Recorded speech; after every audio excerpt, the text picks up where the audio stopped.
Hello friends, in this video I will show how to fix and resolve design tab is missing in Microsoft Word. So click on File, then Options.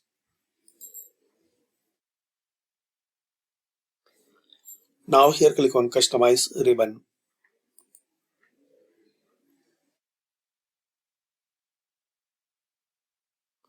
Then you will see in this Customize ribbon, one tab is Design. Select this Design tab.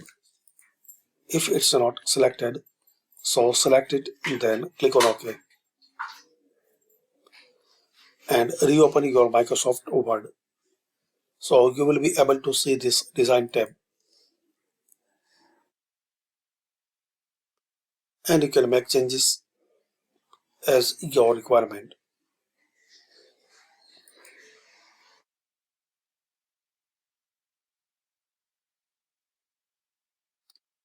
So thanks for watching guys. Comment this video useful for you.